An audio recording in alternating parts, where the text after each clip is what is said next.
Hello everyone, welcome to our channel visual institute. अगर आपने इस चैनल को अब तक सब्सक्राइब नहीं कर रखा है तो इसको आप सब्सक्राइब कीजिए। अगर आपको ये वीडियो पसंद आता है तो इसे लाइक और अपने दोस्तों के बीच शेयर करना मत भूलिए। तो शुरू करते हैं क्लास 12th मैथमेटिक्स का lecture number 27, chapter 4 determinant part 5। आज की क्लास के अंदर हम डिस्कस करने वाले हैं प्रॉपर्टीज़ ऑफ डिटरमिनेंट्स। तो आज हम टोटल 10 प्रॉपर्टीज़ पढ़ेंगे। मैं ओनली इनको पढ़ूंगा, रीड आउट करूंगा, थोड़ा बहुत इनको समझाऊंगा। डेरिवेशन में यहाँ पे नहीं करवाने वाला क्योंकि बोर्ड एग्जाम में डेरिवेशंस नहीं आती।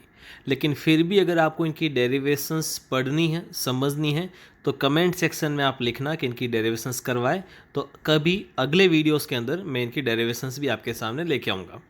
तो बात करते हैं प्रॉपर्टी नंबर फर्स्ट की।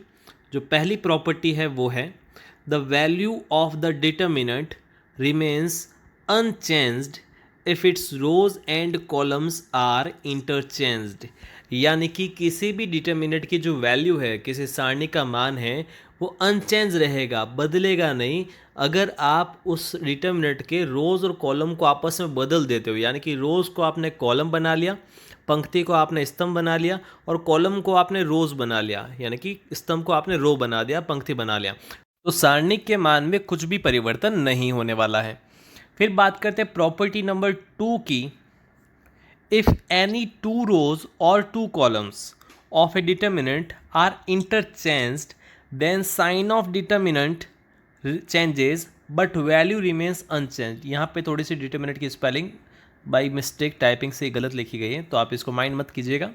तो ये प्रॉपर्टी ये कह रही है कि अगर आप किसी डिटरमिनेंट की 2 रोज को या 2 कॉलम्स को, 2 पंक्तियों को या 2 स्तंभों को आपस में बदलते, जैसे पहली पंक्ति और दूसरी पंक्ति ले ली, पहली को दूसरी जगह पे रख लिया और दूसरी को पहली जगह पे रख दिया, इंटरचेंज आपस में बदल दिया, तो उसका साइन जो है वो चेंज हो जाएगा। मतलब आप अगर प्लस में दे रखा है तो आप उसको माइनस कर लेना, माइनस में देखा तो आप उसको प्लस में कर देना, लेकिन उसकी वैल्यू अनचेंज रहेगी। जैसे किसी डिटरमिनेंट की वैल्यू पहले आ रही थी 10, आपने जैसे इंटरचेंज किया तो अब आ जाएगी -10, तो 10 वो एज इट इज़ रहेगा, बस उसका साइन चेंज हो जाएगा। सेम टू सेम कॉलम्स के अंदर भी है।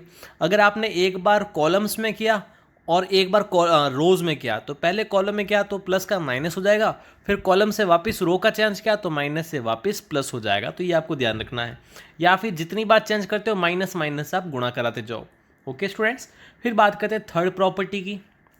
थर्ड प्रॉपर्टी है इफ एनी 2 रोज और columns of a determinant are identical.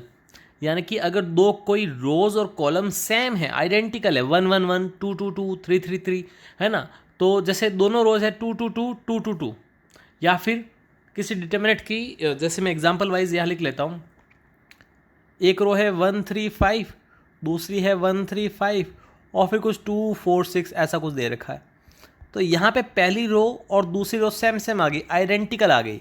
तो अगर रोज आइडेंटिकल आ जाए या कॉलम आइडेंटिकल्स आ जाए तो उस डिटरमिनेंट की वैल्यू क्या हो जाएगी? 0 हो जाएगी। क्या होगी? 0। Then value of determinant is 0। तो ये आपको ध्यान रखना है, अगर कोई 2 रोज और 2 कॉलम्स आइडेंटिकल हो तो उस डिटरमिनेंट की वैल्यू क्या होगी? 0 होगी। फिर बात करते हैं प्रॉपर्टी नंबर 4 की। तो प्रॉपर्टी नंबर 4 है हमारे पास, if each element of a row or a column of a determinant is multiplied by a constant then its value gets multiplied by k। यानी कि अगर किसी डिटरमिनेंट की एक पंक्ति को या एक स्तंभ को आपने k से गुणा कराया है, हर एक एलिमेंट को k से गुणा कराया है, तो जो डिटरमिनेंट की वैल्यू है वो भी k गुणा हो जाएगी।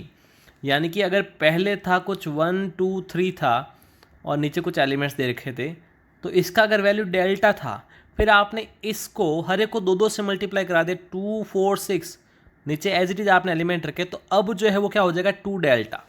अगर आपने किसी रो को, उसके हर एक एलिमेंट को कोई कांस्टेंट k से गुणा करा दिया, जैसे 2 से गुणा करा दिया, 3 से करा दिया, तो उसकी डिटरमिनेंट की वैल्यू भी उतनी ही गुणा हो जाएगी। अगर आपने हर एक को गुणा कराया है तो फिर जितनी बार गुणा करा रखा है तो डिटरमिनेंट के भी उतने ही मल्टीप्लिकेशन आप कर लेना उस कांस्टेंट से। फिर बात करते हैं प्रॉपर्टी नंबर 5 की। If each elements of a row और column of a determinant are expressed as sum of 2 terms the determinant can be expressed as sum of 2 और मोर डिटरमिनेंट्स। ठीक है, इसका मीनिंग क्या हुआ? इसको मैं आपको समझाता हूँ कैसे, कि इसको थोड़ा सा इरेज कर लेते फिर आपको इसको एक्सप्लेन करता हूँ। तो इसके लिए मैं क्या करता हूँ, यहाँ पे इसको थोड़ा सा एक्सप्लेन करता हूँ। जैसे मेरे पास कोई डिटर्मिनेंट है 2/2 की ले लेता हूँ मैं।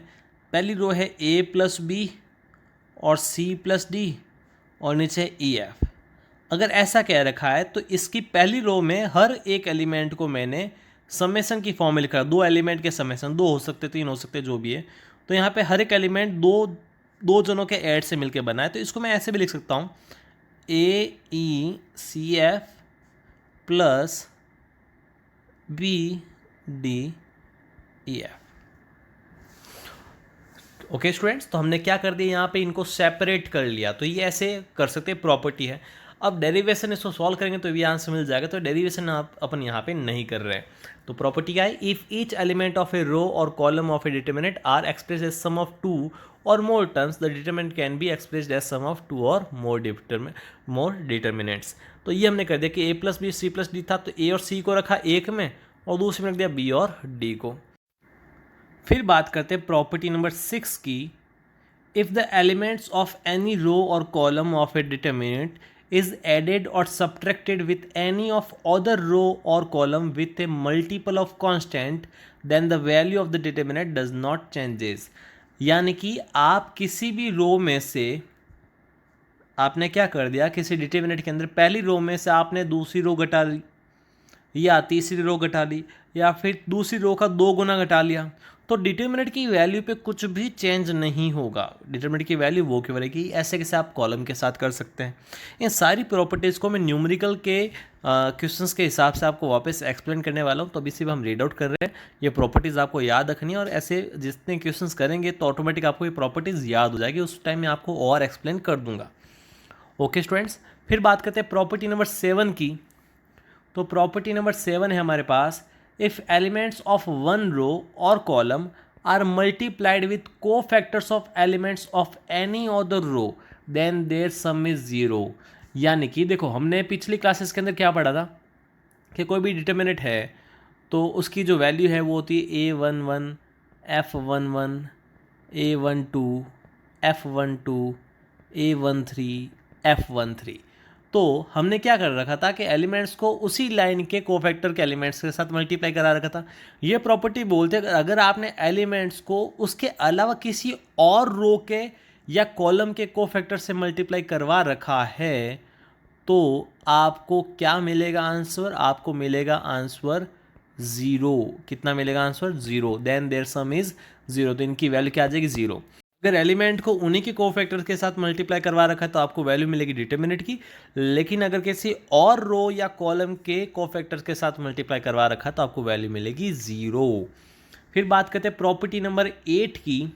If the elements of any row और column of a determinant are zeros then the value of the determinant is 0।